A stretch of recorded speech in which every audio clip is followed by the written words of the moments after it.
direito brasileiro são adotados vários mecanismos, várias expressões, sempre com o intuito de que sejam preservados os direitos dos seres humanos, os direitos dos cidadãos e, é claro, também a ordem pública, a ordem da sociedade, conforme o que está prescrito na Constituição brasileira. Então, além do habeas corpus e do habeas data, há também o mandado de injunção. Quando se aplica ou se entra com mandado de injunção via direito? Sempre que a falta de uma norma regulamentadora, no caso da lei, ela esteja de alguma forma coagindo, ela esteja de alguma forma não permitindo a realização de alguns direitos fundamentais, ligados à liberdade, ligados à cidadania, por exemplo. Então, se a falta de uma norma regulamentadora não está permitindo que esse direito constitucional seja exercido, entra-se com esse mandado de injunção para que esta norma regulamentadora ou seja colocada, seja retificada, mas que possa estar presente e que assim devolva esses direitos que são constitucionais. Mas detalhe, conforme a autoridade que é responsável por essa omissão na lei e que precisa, portanto, reformular esta lei, apenas o Superior Tribunal Federal, apenas o STF pode entrar com esse mandado de injunção e pode julgar o mandado de injunção. Então, quer dizer, não significa que sempre qualquer tribunal pode julgar o mandado de injunção. Dependendo da autoridade que estiver envolvida na omissão desta lei, apenas o STF pode julgar esse mandado de injunção. Então é preciso ter cuidado com estes detalhes. O mandado de segurança. O que é o mandado de segurança? O mandado de segurança, ele é utilizado sempre que uma pessoa se sentir lesada de alguma forma, violados os seus direitos. Em qualquer função que essa pessoa exerça, ela sente que alguns dos seus direitos estejam sendo violados, não estejam sendo respeitados. E ela entra com esse mandado de segurança. Mas cuidado, por quê?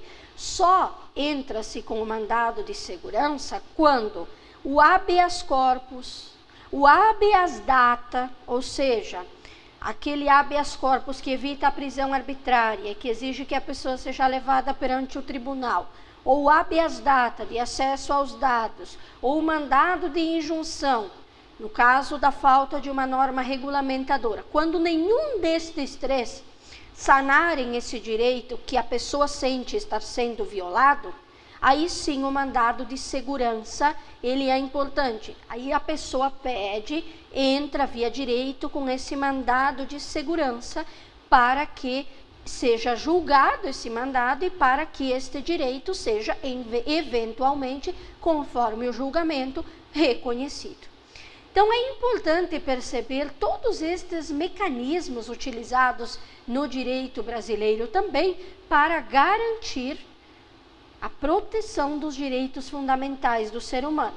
Mas é importante perceber, todos esses mecanismos dependem de um julgamento ético, de um julgamento justo, feito pelas autoridades competentes, no caso do direito, que vão julgar esses atos, que vão entrar, seja com habeas corpus, habeas data, mandado de injunção, mandado de segurança.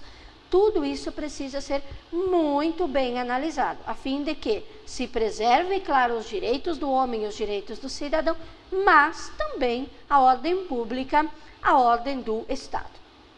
É importante compreender um outro dado, que é o caso do ombudsman. O que seria este caso? Ele foi também chamado de provedor de justiça, ombudsman. Por que provedor de justiça? Porque já desde 1809 ele foi encarado como um agente parlamentar da justiça que evitaria o abuso do poder dos reis. Portanto, o que significa isso? Claro que depois ele foi utilizado com outros nomes. seria aquela pessoa, aquele agente parlamentar da justiça, contratado por determinado órgão, por determinada instituição, para ouvir sugestões, reclamações vindas do povo, que é o cliente desse serviço, vindas, portanto, do povo externo, que vai reclamar, que vai sugerir, que vai criticar. E ele, é claro, esse agente parlamentar da justiça, esse ombudsman, ele não tem o poder de ele mesmo julgar, ou então, digamos assim, dar fim a este ato. Mas ele vai transmitir essas sugestões, essas críticas, tudo isso que ele ouviu, às autoridades competentes. Mas, já com o tempo, ele recebeu outros nomes. Por exemplo, a ouvidoria. Nas empresas, geralmente, para que se possa fazer a ponte, e essa ponte precisa ser imparcial, neutra, não pode estar a favor nem de um lado e nem de outro. Para que se possa fazer essa ponte entre a empresa, entre as instituições e a comunidade externa, se utiliza, por exemplo, da ouvidoria. Esse ouvidor, este provedor da justiça, provedor de atos justos, que vai fazer a ouvidoria? Ela justamente vai receber as reclamações, as sugestões, as críticas advindas da comunidade externa, e ela vai transmitir essas críticas, essas sugestões aos setores da empresa que estão sendo criticados, aos setores da empresa que estão recebendo essas sugestões, enfim, aos setores competentes daquela instituição, daquela empresa, aos agentes a quem compete aquela sugestão ou aquela crítica. Transmitindo assim, ela vai prover a justiça. Por quê? Porque estes agentes que são competentes daquela ação, eles vão analisar a sugestão, eles vão analisar aquela crítica. E, é claro, analisando, vão perceber, de repente, a necessidade de prover algumas melhorias para que a comunidade externa possa ter um serviço sempre de maior qualidade. Então, perceba que uma expressão não muito utilizada, como o ombudsman, ele também é um fator importante. Apesar de receber vários nomes ao longo da história, ele continua sendo utilizado. Portanto, você percebeu que no direito brasileiro há vários mecanismos que são utilizados para que se possa proteger os direitos fundamentais do ser humano. Desde o habeas corpus, habeas data, mandado de injunção, mandado de segurança, todos estes são mecanismos para a proteção dos direitos fundamentais, para evitar abusos de poder, evitar que o poder seja exercido de maneira arbitrária, garantir que todo o poder seja exercido sob a forma da lei, que esta lei seja constitucional.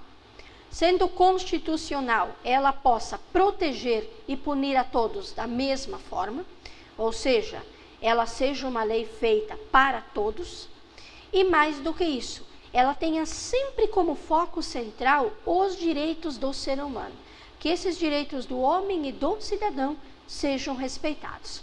Mas você percebeu também que para isto há todos esses mecanismos, e há também mecanismos utilizados ao longo da história que vão recebendo outros nomes, mas que você pode entender, você pode compreender e perceber que eles ainda estão presentes na sociedade brasileira e em como esta sociedade é regida, como no caso do ombudsman, que hoje é chamado de ouvidoria, que hoje é aquela pessoa, aquele provedor de justiça presente nas instituições, presentes nos mais diversos locais, para fazer essa ponte entre a instituição e a comunidade externa.